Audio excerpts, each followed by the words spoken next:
शिव महापुराण वर्णन करती है, किसी भी छठ के दिन, चाहे अंधेरी की छठ हो, चाहे उजाले की छठ हो, किसी भी छठ के दिन अगर षडानंद कार्तिकेय जी महाराज का नाम लेकर 6 बेलपत्र और उस 6 बेलपत्र पर 6 दुर्वा,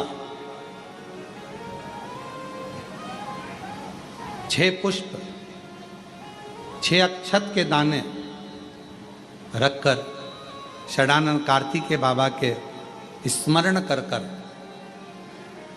शिवलिंग की जो जलाधारी है, उस जलाधारी पर जहाँ अशोक सुंदरी का स्थान है, उसी के पास में कार्तिकेय जी का स्थान है। किसी भी छठ पर यदि आप बाबा को वो बेलपत्र, वो दुर्वा, वो पुष्प, वो अक्षत का दाना 6 समर्पित करते हैं, किसी भी छठ के दिन, षष्ठी के दिन स्कंद भगवान का नाम लेकर, स्कंदेश्वर बाबा का नाम लेकर, कार्तिकेय बाबा का नाम लेकर यदि समर्पित करते हैं तो जिंदगी में कितना भी कर्जा हो, वो कर्जा 3 महीने के अंदर समाप्त होता ही है। कितना भी कर्जा, आप अपनी पूर्ण ऊर्जा के साथ में शिव महापुराण की कथा कहती है, 6 बेलपत्र, 6 पुष्प, 6 दुर्वा, 6 चावल के दाने और साथ में अपना परिश्रम पूर्ण करो। छठ के दिन स्कंद भगवान का नाम लेकर, स्कंदेश्वर का नाम लेकर भगवान शंकर के जलाधारी पर समर्पित करो, शिव जी से प्रार्थना करो और अपनी मेहनत को 4 चांद लगाओ। कर्जा चूकेगा जरूर, समाप्त जरूर। हम ईश्वर को जानेंगे कैसे, हम ईश्वर को पहचानेंगे कैसे, हम शंकर को पहचानें कैसे? भगवान तो आएगा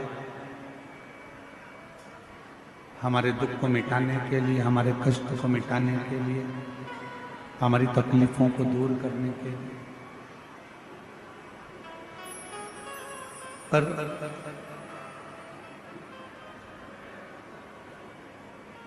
यदि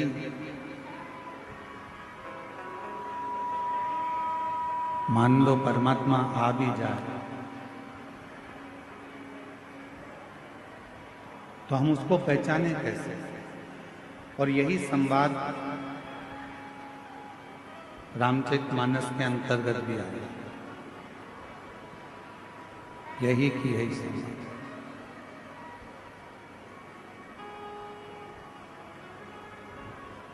मातंग बाबा से शबरी अम्बा ने, माँ शबरी जी ने मातंग बाबा से ये प्रश्न किया। माँ शबरी अम्बा मातंग ऋषि जी से प्रश्न करती हैं कि आप कहते हो कि एक दिन राम आपकी कुटिया तक आएंगे, आपके दरवाजे तक आएंगे, एक दिन परमात्मा आपके दरवाजे तक आएगा, तब आप कह रहे हो कि परमात्मा का दर्शन होगा, भगवान शबरी तुम्हारे दरवाजे तक आएगा, पर शबरी कह रही है कि मेरे दरवाजे पर भगवान आएगा तो मैं उसको पहचानूंगी कैसे? जब भगवान हमारे दरवाजे पर आएगा तो मैं उसको जानूंगी कैसे?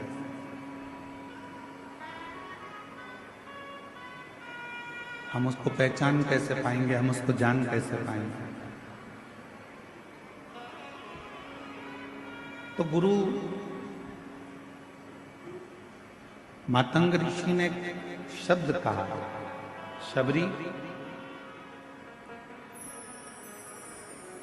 तुम परमात्मा को पहचानोगी कि नहीं पहचानोगी हम नहीं जानते, हम तो इतना जरूर जानते हैं कि तुम रोज यदि उस परमात्मा को याद करोगी और परमात्मा जब तुम्हारे नजदीक में आएंगे तो तुम परमात्मा को पहचानोगी कि नहीं पहचानोगी हम नहीं जानते, पर यह जरूर है कि परमात्मा तुमको जरूर पहचान जाएगा।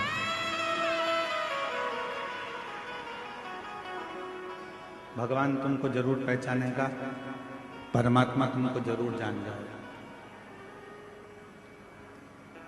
हम क्या प्रयास करते हैं कि हम ईश्वर को जानें? हम क्या प्रयास करते हैं कि हम भगवान को जानें? हम प्रयास करते हैं कि हम ईश्वर को पहचानने का प्रयास करें, हम ईश्वर को जानने का प्रयास करें, हम भगवान को जानने का प्रयास करें, हम शिव को जानने का प्रयास करें। पर शिव महापुराण की कथा कहती है कि आप भगवान का इतना भजन करो, आप भगवान की इतनी भक्ति करो, आप परमात्मा का इतना मंत्र जाप करो, आप परमात्मा का इतना मंत्र स्मरण करो, आप भगवान का इतना नाम जाप करो, इतना स्मरण करो कि आप भले ईश्वर को ना जान पाए पर ईश्वर आपको पहचान जाए कि ये मेरा भक्त है जो दिन रात मुझे पुकारता रहता है।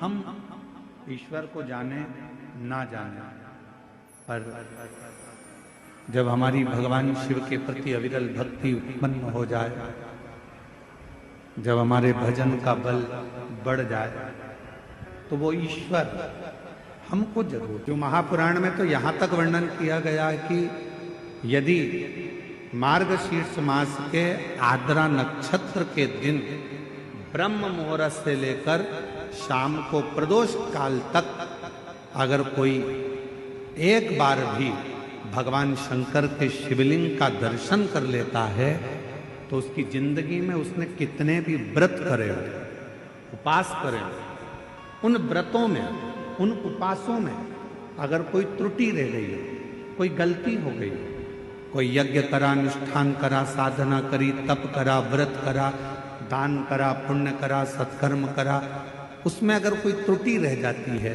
कोई कमी रह जाती है, कुछ छूट गया होता है, तो केवल मार्गशीर्ष मास के आद्रा नक्षत्र के दिन भगवान शंकर के शिवलिंग का दर्शन कर लेने से वो सारी त्रुटियां समाप्त हो जाती है और शिव की कृपा।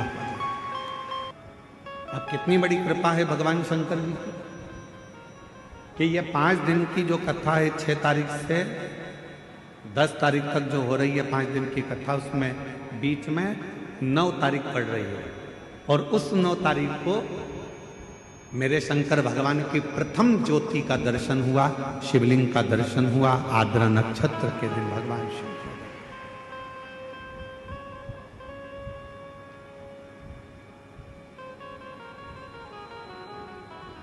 हम निवेदन करेंगे सभी सनातनियों से, सभी शिव भक्तों से, चाहे आप राम जी की आराधना करते हो, चाहे आप भगवान ब्रह्मा की आराधना करते हो, चाहे आप कृष्ण की आराधना करते हो, चाहे आप किसी भी देवी देवता की आराधना करते हो, पर 9 नवंबर आद्रा नक्षत्र के दिन मार्गशीर्ष मास के अंतर्गत 9 नवंबर को आद्रा नक्षत्र में शंकर जी के मंदिर में जाकर दर्शन एक बार अवश्य करो और भगवान शिव की कथा का रिस्पान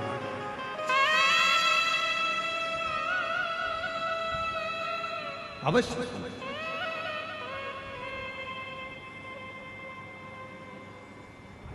और शंभु शरणे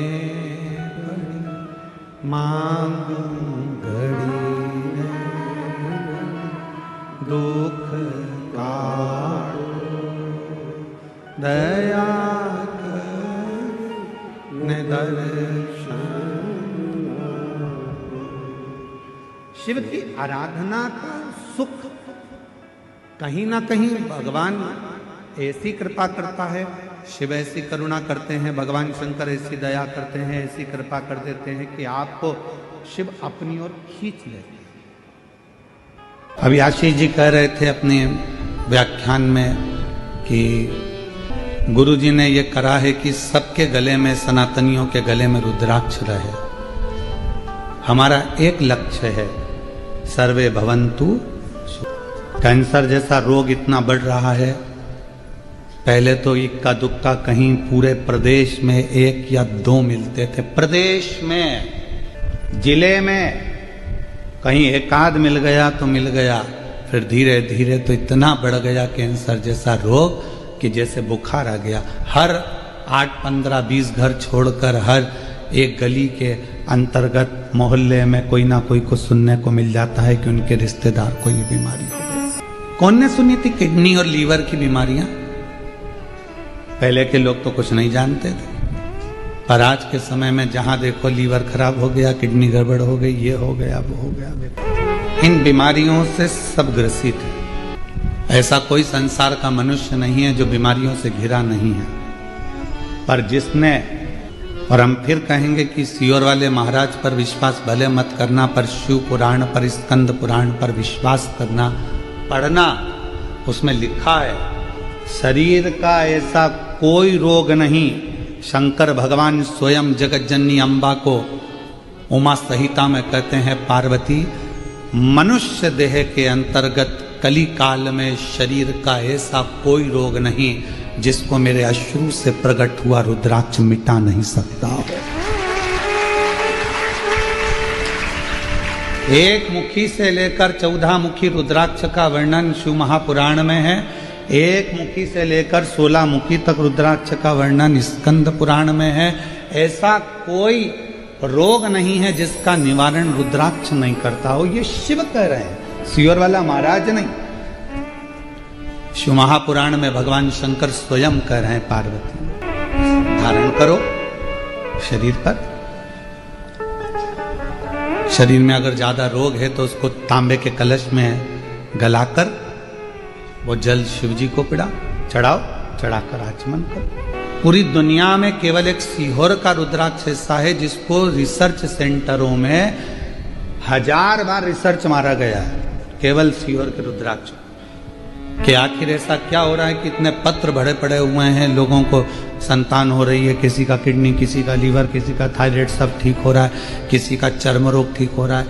हजारों बार रिसर्च करा गया, तब पता चला कि ये रुद्राक्ष गंडकी रुद्राक्ष है। इसमें गंडकी नदी का जल का तत्व आ जाता है और वो रुद्राक्ष का जल हमारे शरीर के अंदर जब जाता है तो वो जैसे गंडकी नदी में पड़ा हुआ एक पाषाण, एक पत्थर सालिग्राम बन जाता है, उसी तरह गंडकी का रुद्राक्ष हमारे जीवन को एक आनंद प्रदान करता है, सुख प्रदान करता है। पर रुद्राक्ष हो, चाहे बेलपत्र हो, चाहे श्री शिवाय नमस्तुभ्यम हो, चाहे एक लोटा जल हो, कब असर करेगा?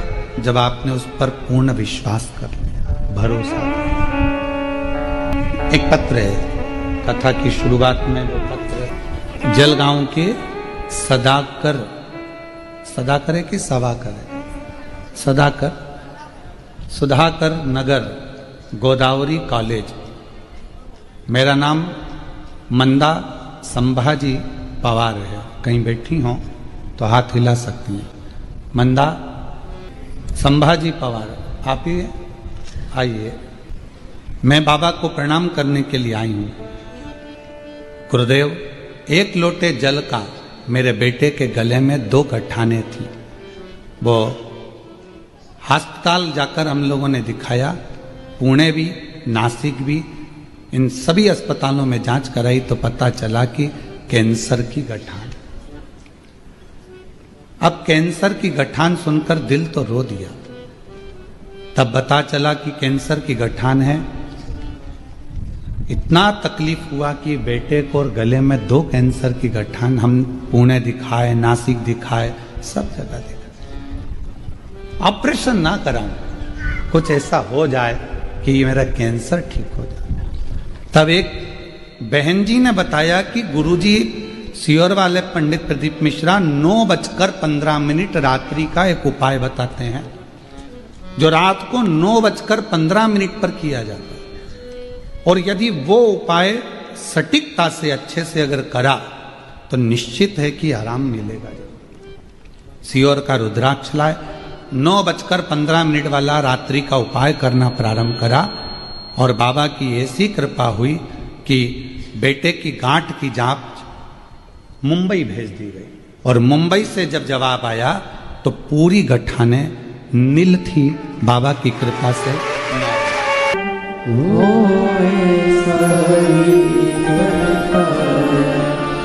नहीं खाली उसे लौटाया, वो मन ही मन हर्षाया, कर दिया काशी वाले।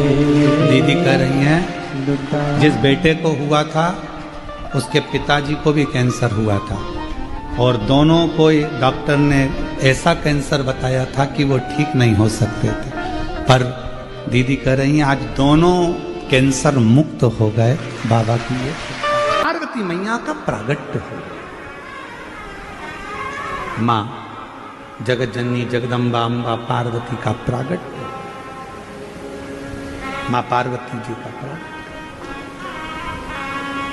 हिमालय राज की नगरी में आनंद समाहित हो रहा, पूरी नगरी।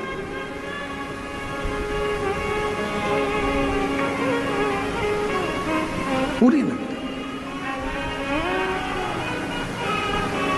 सूचना मिल गई भगवान देवाधिदेव महादेव को कि पार्वती जी का प्रागट्य हुआ। सबसे पहला काम भगवान शंकर जी ने एक करा कि पार्वती जी के प्रागट्य पर देवऋषि नारद को पार्वती जी का भाग्य बताने के लिए भेज दिया गया। मेरे ओघड़ रानी ने मेरे शंभु